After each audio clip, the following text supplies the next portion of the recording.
Uma pena de pavão foi arranjada no salão principal. O rei pediu ao jovem à sua frente, a 300 metros de distância, que atirasse em 2. O jovem estava cheio de confiança. Ele levantou seu arco e atirou uma flecha, mas a flecha atingiu o solo. Os cortesãos viram isso e começaram a rir. Como resultado, o jovem abriu a boca para dizer: "Por favor, filtre toda a lama e você encontrará metade dela." Ele era o filho do falecido Pechuva. Ele ainda estava de luto. Os cortesãos no tribunal estavam alvejando sua família. Felizmente, ele era bom em literatura e artes marciais. Portanto, ele sempre protegia sua família. Ele era o melhor Pechuva na história da Índia. Aos 20 anos, ele reivindicou a hegemonia na corte imperial e foi para a guerra em todos os lugares. Ele mudou a situação e o poder da Índia. A equipe de cavalaria comandada por ele foi considerada a mais forte da Índia. Sua aparência foi como a morte. Para os reis de outras cidades-estados, a juventude bem-sucedida o tornava inevitavelmente extravagante,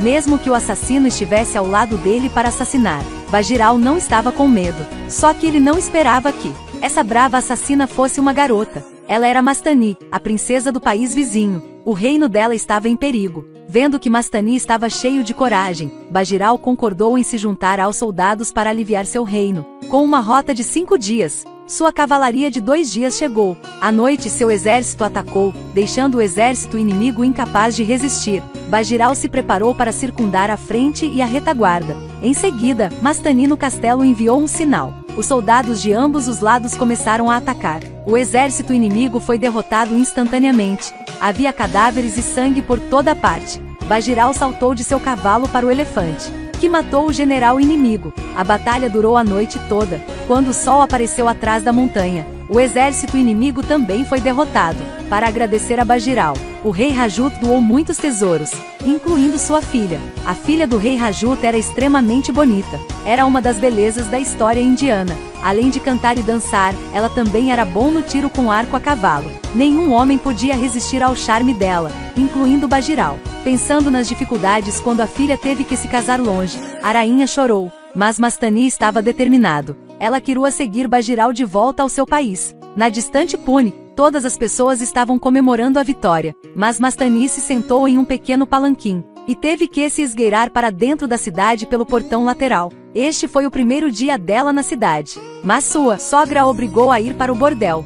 Ser princesa era estar em tal lugar, até a serva se sentia humilhada. Ela era uma das princesas que se casou para unir 2 reinos na história da Índia. O nome dela era Mastani. Era uma das belezas mais bonitas da Índia. O marido dela era Pechuva mais novo da Índia. Por ser o sacrifício de um pequeno reino, ela era desprezada pela família de Bajirao. Depois que ela veio para este país, ela foi enviada para viver em um bordel. Ela foi até forçada a dançar na festa. Por essa humilhação, ela ainda tentou engolir sua raiva. Ela ainda tentou colocar uma maquiagem linda. Ao chegar ao grande salão, no palácio feito de espelhos, a sua saia balançando, fez a mente de Bajirao balançar. Ele caminhou em direção ao centro do palco. Pegou a mão de Mastani e deu a ela um paan. Isso significava que ele iria ao quarto dela no próximo dia. Vendo esta cena, a sogra de Mastani estava visivelmente chateada. À noite, sua sogra veio vê-la, dentro de uma cortina. Ela pediu ao servo que lhe desse um pacote de sinos para usar nos pés. A sogra queria dá-lo ao rei para ser dançarina no palácio. Na Índia, o status dos dançarinos era muito baixo. Eles não podiam entrar em lugares nobres. Qualquer homem podia admirá-la, mas ela não podia recusar as ordens de sua sogra. Afinal, ela era apenas um tributo. Ela foi levada perante o rei, mas desta vez ela se recusou a aceitar seu destino. Ela estava na frente do tribunal pedindo ao rei que a matasse. Ela queria usar esse método para preservar sua dignidade. O rei admirou sua coragem. Ele a perdoou, mas o preço disso era que, a partir de agora ela teria que estar do outro lado do rio. Mas, quanto a isso, a expressão de Mastani não mudou. Ela respeitosamente prestou homenagem ao rei. Então saiu calmamente. Do outro lado do rio, ela continuou a esperar pelo marido. Mas sua sogra não ignorava facilmente de Mastani. Ela aproveitou para comemorar, e continuou dando festas no palácio. Também pediu à princesa para dançar com outros homens. Felizmente Bajirao insistiu em mandá-la morar em outro palácio, para que ela não tivesse que sofrer mais. Ele a levou para longe daquela casa cheia de brigas. Os dois também viveram um breve período de felicidade. Quando ela ficou grávida, Bajirao disse à sua mãe que queria trazer Mastani de volta para morar na casa. Quando a mãe ouviu isso, ela ficou muito brava. ela recusou veementemente.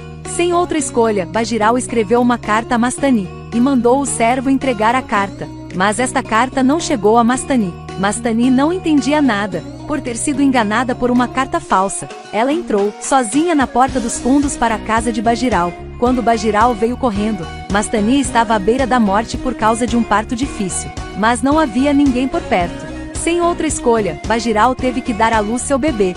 Segurou seu bebê recém-nascido. Os olhos de Bajirao se encheram de lágrimas. Ele abraçou a criança que ainda era muito difícil de nascer. Ele deixou Mastani abraçá-lo. O tempo passou. O bebê nasceu por um mês. Durante a festa de um mês, Mastani, mesmo tendo um filho, ainda era odiada. Mas quando ela foi ridicularizada, ela repreendeu de volta. Isso irritou ainda mais o clã de Bajirao. Quando seu filho tinha 3 anos, eles foram trazidos para o palácio por Bajirao. Todos os membros da família usaram uma desculpa para sair. Ninguém da família Pechuva saiu para cumprimentá-los. E durante a festa de Réveillon, alguém até quis matar Mastani e seu filho. Felizmente, Mastani era proficiente em artes marciais. Assim, ela podia salvar a vida dela e do seu filho. Diante do mandante, Bajirao ficou furioso. Mas ele não podia fazer nada. Vendo sua mãe protegendo-o, ele teve que retirar sua espada. Talvez Bajirao logo se arrependesse de sua bondade. Não muito depois, quando Bajirao e seus soldados foram lutar contra o inimigo, Mastani e sua mãe foram presos novamente na prisão. Mas quando ela entrou na prisão, ela ainda ergueu a cabeça, mantendo a dignidade de uma princesa. Bajirao estava em Delhi sem saber. Ele estava atacando a capital do Império Mughal. Em seguida, retirou-se com sucesso de Delhi. Quando ele recebeu a notícia, o filho de Mastani foi levado embora, e por causa de uma disputa familiar de longa data, ele finalmente adoeceu, e morreu em fronteira remota. E a verdadeira tragédia acabou aqui. A história registra. Esta princesa na prisão, quando soube que seu marido estava morto, também cometeu suicídio. Mas, na verdade, o destino de uma princesa no casamento entre os 2 reinos não é muito registrado. Apenas algumas frases são registradas brevemente. Talvez seu maior efeito tivesse se completado no momento do casamento. Sua vida posterior era semelhante à de outras mulheres da era feudal. Tudo não era mais importante. Para o reino, ela era apenas um tributo, uma ferramenta.